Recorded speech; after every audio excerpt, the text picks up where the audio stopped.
Bien, merci d'abord de m'inviter à votre colloque. C'est pas forcément un exercice facile pour un élu, puisque il y a devant moi un aéropage de spécialistes de la question. Et je vais essayer de faire au mieux, en tout cas pour vous expliquer un petit peu ce qui est aussi notre conviction dans les Vosges du Nord, qui est la mienne et qui est celle partagée par les élus, et qui a pu se faire jour à l'occasion de la révision de la charte, effectivement, ces derniers temps, et où on a vraiment voulu renverser, si vous voulez, l'approche, en tout cas pour équilibrer les choses entre l'économie et une forêt plus naturelle. Alors je me présente quand même parce que je ne me suis pas présenté. Michael Weber, donc président du Parc naturel régional des Vosges du Nord, conseiller régional de Lorraine délégué à l'économie du bois et maire d'une petite commune depuis déjà de nombreuses années qui a une petite forêt communale. Voilà.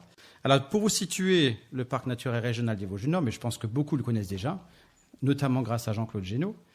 Donc un parc naturel régional qui est situé pour 2 tiers en Alsace et 1 tiers en Lorraine, grosso modo entre Sarreguemines, Saverne et Strasbourg, bien sûr frontalier avec l'Allemagne. C'est un territoire donc de 1300 km², voilà, et qui a la particularité d'être aussi réserve de biosphère transfrontalière avec l'Allemagne depuis 1998. Là encore, pour 2 tiers du territoire en Allemagne, 1 tiers sur la partie française. Donc nous avons évidemment un programme d'action, nous avons une instance particulière, une approche différente, j'en parlerai peut-être tout à l'heure d'ailleurs, notamment sur ces questions forestières, et je trouve que c'est très intéressant, en tout cas très enrichissant que de voir l'approche qui peut y avoir entre les 2 territoires. Et vous avez effectivement là aussi la répartition selon les différents types de zonage, mais il faut savoir que notamment pour la question de réserve de biosphère, le côté allemand est plus réglementé que le côté français. Alors sur la partie d'occupation du sol, donc je vous le disais, 1300 km², et là évidemment on rentre dans le cœur du sujet, 62% du territoire couvert par la forêt, 33% par les cultures 5, par les surfaces urbanisées. En fait, vous voyez qu'à part la partie qui touche déjà un peu le plateau lorrain vers Volmaster, eh bien, c'est de l'essentiel de la forêt et que le parc s'est vraiment construit en 1975 sur cette question et sur cette thématique forestière. Et puis, comme souvent les parcs naturels régionaux, soumis à la pression des agglomérations proches, Strasbourg au sud, Saarbrück au nord et puis Kaiserslautern pour la partie réserve du biosphère qui est effectivement plutôt encore au nord-est.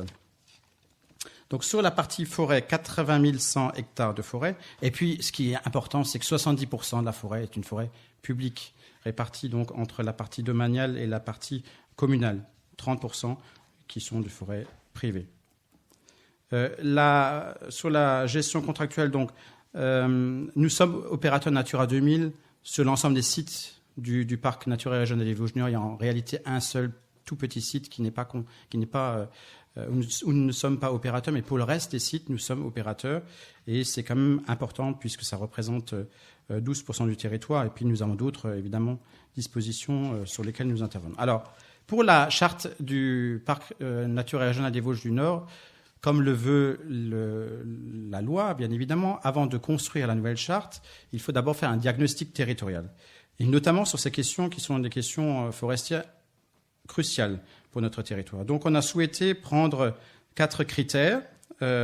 D'abord, la structure elle-même de la forêt, notamment la répartition, le pourcentage en futaie irrégulière, la composition spécifique de la forêt, quel est le pourcentage d'espèces autochtones, et l'âge, pour effectivement définir si on peut considérer que la forêt est mûre, donc à dominante de plus de 50 cm de diamètre pour les bois, donc qu'on peut considérer comme gros bois, et la prise en compte donc de la nature, c'est-à-dire le pourcentage de sites protégés.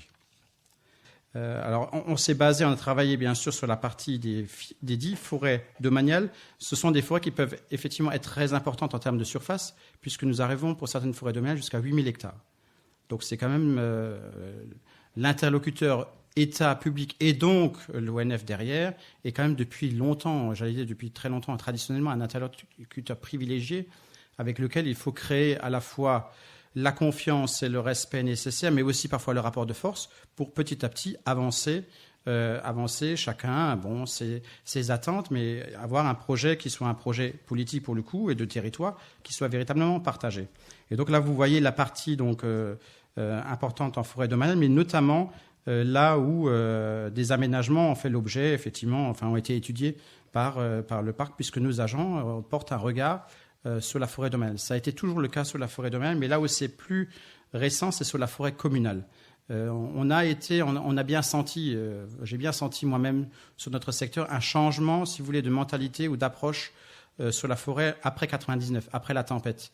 Il y a eu cette période de dévastation qui a, dans les mentalités, choqué beaucoup d'habitants, mais aussi beaucoup d'élus locaux. Et puis, on s'est réapproprié. Aujourd'hui, on se réapproprie la forêt parce que aussi le matériau bois, il est recherché, il est attendu, il est plein d'espérance sur le bois énergie, sur le bois construction. Il y a un nouvel intérêt qui se porte là-dessus. Et les forêts communales qui veulent se réapproprier le bois et la forêt, d'autant plus qu'on est sur un territoire où il y a aussi une approche touristique, nous ont interrogés, nous ont interpellés au parc pour dire, est-ce que vous pourriez apporter un regard le plus neutre, objectif possible, pour nous donner simplement des outils, pas simplement nous dire si c'est bien ou pas bien, mais des outils pour que les élus locaux puissent eux-mêmes porter leurs attentes dans le projet d'aménagement forestier. Alors, sur le bilan de ces critères que j'ai évoqués, donc sur le critère de la naturalité, comme vous voyez sur le tableau, sur la partie domaniale, on constate que c'est là où il y a le plus faible pourcentage de forêts allochtones, d'espèces allochtones, contrairement à la partie communale et la partie privée, sur les forêts privées. C'est vrai que sur les forêts privées, c'est souvent plus difficile parce que les propriétaires privés forestiers ne sont pas signataires de la charte.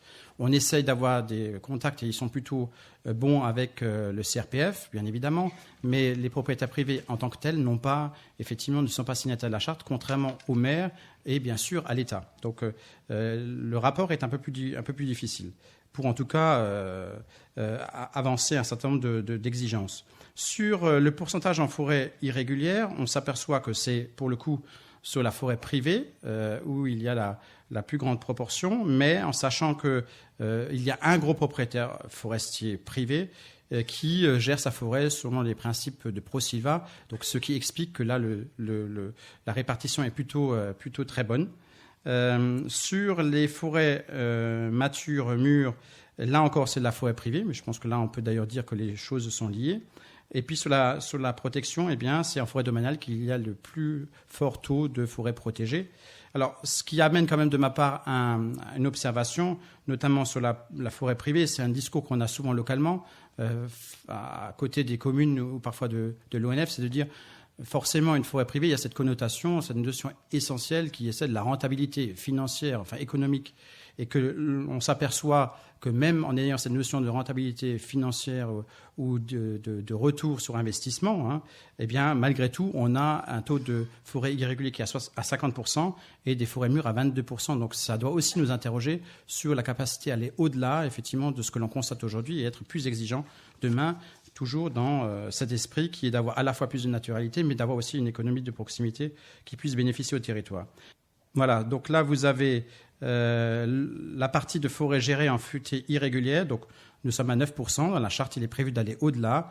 Il y a déjà une petite évolution qui a été ressentie notamment pour les forêts communales, puisque, comme je le disais, depuis quelques années, on accompagne la réflexion des élus locaux en forêt communale sur ce point en particulier. Et donc, il y a eu là aussi une avancée. Ensuite, sur les espèces exotiques, 11,7% d'espèces exotiques dans la forêt publique, à savoir en particulier le Douglas, le mélèze, l'épicéa. Ça fait l'objet d'énormes, très longues discussions avec l'ONF, mais j'y reviendrai tout à l'heure. Et sur les forêts matures, donc on est à 6,6%. On peut dire qu'en effet, on est plutôt sur un déficit. Donc je l'ai dit, en termes de biodiversité, 2,1% avec des mesures de protection. Alors, un autre élément qui est évidemment pour nous un vrai sujet, c'est celui de la chasse. On est sur des grosses forêts, on a souvent des baux de chasse qui sont, relativement coûteux. On n'a pas forcément le bon public.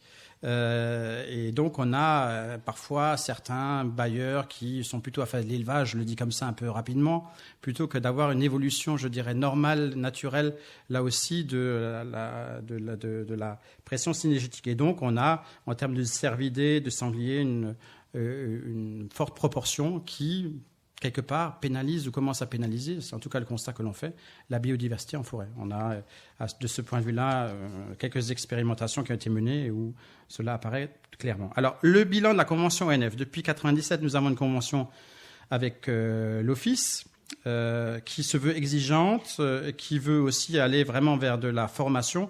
Sur ce que vous avez devant vous, deux mots sur 2-3 sujets qui me paraissent essentiels. Un, le martelloscope. C'est quelque chose qui est très apprécié par les élus locaux parce que c'est un exercice avec un échange à l'issue. Donc une partie où on fait du martelage fictif et puis une partie où on échange pour voir un petit peu le résultat de ce martelage avec des arguments.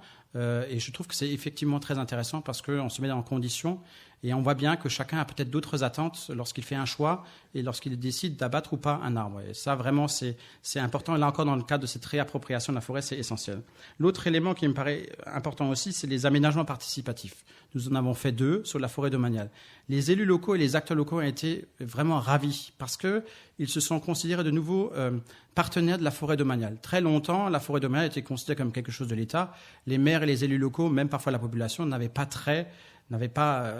pas concernés, ne se sentaient pas concernés, n'étaient vraiment pas associés à l'aménagement de la forêt domaniale. Et là, vraiment, que de dire, on fait l'exercice avec vous, ils ont été heureux que de faire cet exercice. Petit bémol, j'avais insisté, je le dis parce que j'ai l'habitude de le dire, je le dis d'autant plus qu'il y a le futur DT de la région Lorraine qui est dans la salle, donc c'est aussi pour faire passer des messages subliminaux sans doute, mais c'est qu'il faut aller au-delà. C'est pas simplement que de faire un plan d'aménagement participatif. Je pense que c'est évidemment essentiel.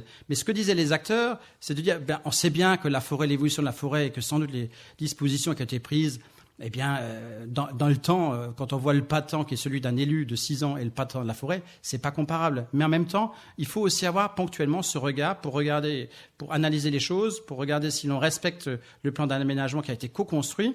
Et ça, c'est peut-être un peu le pas supplémentaire qu'il faut absolument franchir, au risque sinon de voir les élus totalement démobilisés si demain on voudrait de nouveau les associer sur la forêt domaniale. Voilà. Et c'est un peu la même chose aussi sur les réserves intégrales parce que régulièrement on nous demande d'avoir un travail là-dessus, de discuter pour qu'on se l'approprie un peu mieux. Alors ensuite, l'aspect économique. Eh bien quand même, sur un territoire comme les Vosges du Nord, vous voyez que l'importance, le poids économique de la filière bois, c'est vraiment pas neutre. Et on sent bien que les acteurs économiques nous sollicitent les élus locaux, particulièrement quand ce sont des temps un peu difficiles comme en ce moment, pour dire, eh bien, on a une ressource locale non délocalisable, on a un savoir-faire, on est prêt à faire de l'innovation. Qu'est-ce qu'on fait pour que justement, eh bien, il y ait aussi cette notion de circuit court, eh bien, que cette richesse puisse bénéficier, tout en la respectant, en l'accompagnant, puisse bénéficier quelque part aussi au territoire. Alors, nous en venons à la partie donc, liée à la charte. Passer par l'économie pour évoluer vers une forêt plus naturelle. Alors comme ça a l'air simple, peut-être, ou sans doute que ça vous interpelle. Ça a été très difficile de sortir ce titre. Parce qu'en réalité, il y a ceux qui disaient depuis très longtemps, la forêt, dans les Vosges du Nord, il faut la protéger, elle a son histoire, etc., elle est particulière, elle a sa biodiversité, il faut la protéger. Et puis il y a les autres qui disent, non, au contraire, il faut l'exploiter, elle a son potentiel économique, etc. Et puis on a simplement dit, tous ensemble, et là je dois rendre hommage à la fois aux élus locaux qui ont joué ce jeu-là, mais aussi aux chargés de mission qui sont directement concernés et qui avaient peut-être une autre approche pendant un certain temps. On s'est dit, justement, prenons le défi que de conjuguer les deux. C'est-à-dire, ça sert à rien de dire à la fois que l'économie a besoin de bois, parce qu'on sait très bien que la forêt, on ne pourra jamais l'adapter aux besoins économiques, mais à l'inverse, on peut aussi se considérer qu'une forêt mature puisse bénéficier tout simplement à l'économie et en particulier à l'économie locale. Et donc, on a vraiment voulu mener ce travail-là. Alors, pour les objectifs opérationnels, on va les lister plus précisément par la suite. C'est 1, augmenter le degré de naturalité des forêts. 2, développer une économie du bois à forte valeur ajoutée. C'est essentiel, sinon on n'a pas de plus-value. 3, devenir un territoire forestier transfrontalier d'expérimentation, d'innovation et d'échange.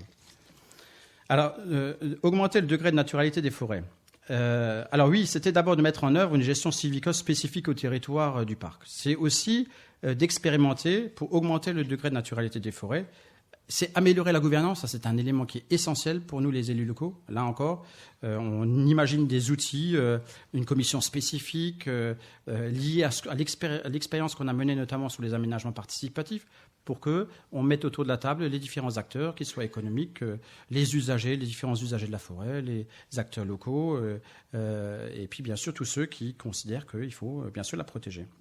Et la recherche et le suivi continu. Par exemple, parce que là maintenant la charte arrive dans sa phase finale, on en parlait tout à l'heure, c'est la question des placettes. Donc on va travailler sur cette question-là. Il faut convaincre les financeurs, la région. Il faut bien que chacun ait conscience de ce que ça peut apporter au territoire, à la fois comme connaissance de l'évolution de la forêt, mais aussi comme perspective. Et donc c'est vraiment dans cet esprit-là que nous avons souhaité avancer. Alors sur les engagements, eh bien, c'était de doubler la surface en irrégulier. Je l'ai évoqué tout à l'heure, on est à 9%. Donc l'objectif, c'est d'arriver dans les 15 ans à 18%. On a bien sûr des indicateurs qui ont été mis en place avec une évaluation pour observer si nous arrivons à atteindre ces objectifs. C'est bien sûr l'augmentation de la part des forêts matures. C'était un long sujet de discussion. Alors, pas nécessairement sur le titre, là, par contre, mais c'est de savoir ce que l'on met derrière le terme de forêt nature. Ça, c'était une longue discussion. Mature, oui. J'ai dit quoi? Nature. Oui, mature, pardon. Ensuite, c'est sur la question des diamètres d'exploitabilité maximaux. Alors, c'est vrai que là, l'interlocuteur essentiel, c'est l'ONF, mais le CRPF, quand même, nous sollicite aussi et veut vraiment travailler sur ces questions-là avec nous. La question qui était sans doute le sujet le plus tendu, c'est celui de la plantation d'espèces allochtones. Donc, pas de plantation, mais plutôt de la régénération naturelle qui existe déjà. Donc, on ne va pas non plus abattre les arbres qui poussent naturellement, combien même ils ne sont pas originaires autochtones. Le pourcentage donc d'arriver à 2% d'îlots de sénescence hors réserve de biosphère, réserve intégrale, réserve biologique intégrale, et créer donc une RBI transfrontalière. Ensuite, je vous l'ai dit, eh bien le pendant, c'est un peu le défi que l'on a souhaité mener avec les élus, c'est-à-dire OK pour tous ces principes, mais à condition de développer une économie du bois à forte valeur ajoutée, c'est-à-dire mieux valoriser les bois de qualité, un bois qui a une vraie destination, qui apporte une vraie plus-value, qui est utilisé pour autre chose que pour faire de la plaquette, plaquette forestière pour faire du bois énergie, eh bien, il peut être bien payé et donc il peut être justement valorisé. Et c'est vraiment là-dessus qu'on souhaite s'investir totalement. C'est innover, expérimenter en matière de nouveaux produits. Ça, c'est le signal que c'est encore 3 minutes. Hein. J'ai compris ça ce matin. C'est innover, expérimenter en matière de nouveaux produits. Je citerai 2 exemples. On a un sujet très important sur le hêtre. C'est une espèce prédominante sur les Vosges du Nord. On se doute bien que ça ne va pas s'inverser. Avec tout ce que je vous ai expliqué aujourd'hui, on ne va pas commencer à planter d'autres choses. Donc, c'est de s'interroger vraiment sur la bonne utilisation, le bon usage du hêtre. Et on a mené un travail, on a été reconnu comme pôle excellence rurale par l'État, donc avec des collectivités, pour, par exemple, construire un bâtiment innovant, en partie en structure hêtre. Donc c'est vraiment vous dire, ça a été aussi un travail sur l'épicéa, mais vraiment dire sur des espèces qui sont vraiment celles des Vosges du Nord, comment on peut les valoriser, sachant qu'elles vont peut-être effectivement prendre plus d'importance à l'avenir. Et c'est aussi toute une thématique autour du châtaignier. On n'a pas trop de temps pour entrer dans le détail, mais vraiment sur la valorisation du châtaignier, notamment par le biais du mobilier. On a fait un appel à projet avec des designers. On est sorti de là. C'était une expérience sensationnelle à laquelle on était nous-mêmes surpris parce qu'on ne s'attendait pas à un tel succès, mais vraiment pour valoriser le bois le plus possible à son juste titre. Informer et mettre en réseau les acteurs, eh bien, on travaille avec les entreprises. Donc, il y a depuis quelques mois une association qui s'appelle Synergie Bois, à l'initiative des entreprises. C'est-à-dire les scieurs, donc la première, la seconde transformation, s'est réunie en disant 1, on ne se connaît pas. 2, quand j'ai besoin d'un produit, notamment la seconde transformation, je vais parfois à l'autre bout de l'Alsace ou de la Lorraine pour le trouver, alors que le scieur voisin peut peut-être me le produire, et ça sera du bois local. Et 2, et 3, qu'est-ce qu'on peut développer ensemble, à la fois comme investissement, pour développer de nouveaux produits, mais qui sont encore liés au bois, qui sont les bois locaux.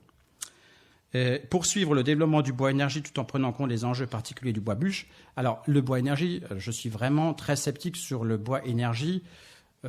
J'entends bien des grosses centrales de fabrication d'énergie à partir de bois. Mais par contre, on peut travailler sur cette thématique avec les élus locaux, avec les maires à une petite échelle. Et surtout, il y a la tradition du bois bûche, qui est une tradition importante, essentielle dans un territoire comme le nôtre, ça fait partie de l'histoire. C'est aussi une dimension sociale sur un territoire rural qui est parfois en difficulté, qui est essentielle et qu'il faut prendre en compte. Et là encore, on souhaite l'inscrire pour que ça soit effectivement que chacun en ait conscience. Et voilà, j'en suis au dernier. J'ai presque réussi à rester dans les temps, Jean-Claude.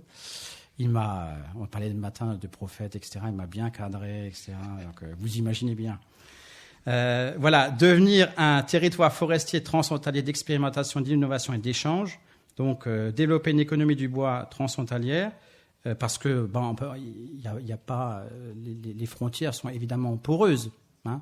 Je disais ce matin en discutant, on n'est pas à l'Aquitaine, il n'y a pas l'océan à côté de nous, il y a le voisin allemand, et qui lui, sur la question du bois et de la valorisation du bois, il a à certains titres parfois pris de l'avance sur nous. Donc, il faut qu'on le prenne en considération. Hein. Et puis, informer, former, sensibiliser sur la gestion écologique des forêts, développer la recherche et le suivi continu. Alors, notamment sur cette question d'informer, de former, de sensibiliser, c'était un exercice extraordinaire, simplement, alors ça paraît comme ça, là encore simple, faire rencontrer les forestiers français et les forestiers allemands. Les débats étaient passionnants, parce qu'on sait que l'approche n'est pas forcément la même, enfin, elle n'est même d'ailleurs pas du tout la même. Mais vraiment s'enrichir de ces questions-là, de cette approche-là, pour dire comment est-ce que l'on peut peut-être avoir une approche qui soit, somme toute, assez semblable et qu'on en ressort enrichi en tenant compte des expériences des uns et des autres, je pense que c'est vraiment formidable et c'est une vraie richesse pour les Vosges du Nord. En tout cas, j'espère vous avoir convaincu que nous souhaitons mener cette expérimentation-là. Nous sommes très heureux de ce qui a commencé à se faire, la prise de conscience qui se fait par les élus, je l'ai dit, par la population, par les différents acteurs, les acteurs économiques. Et vraiment, je veux aussi, là, devant vous, remercier tous ceux qui ont permis à ce que ça se fasse. Ça a été un travail très long de discussion, de débat, et on n'est qu'au début. On est au bout de l'écriture, mais qu'au début de la mise en œuvre. Et cette mise en œuvre, elle est aussi possible, notamment grâce à quelques personnes qui sont ici dans la salle, Jean-Claude, bien sûr, mais Loïc, Kevin qui a contribué, et d'autres chez nous, des architectes qui sont aussi très mobilisés. Mais c'est une expérience passionnante et que je mène pour l'instant encore avec, j'espère encore longtemps d'ailleurs, pour qu'il n'y ait pas de doute, avec beaucoup d'entrain et beaucoup de plaisir. Merci de m'avoir écouté.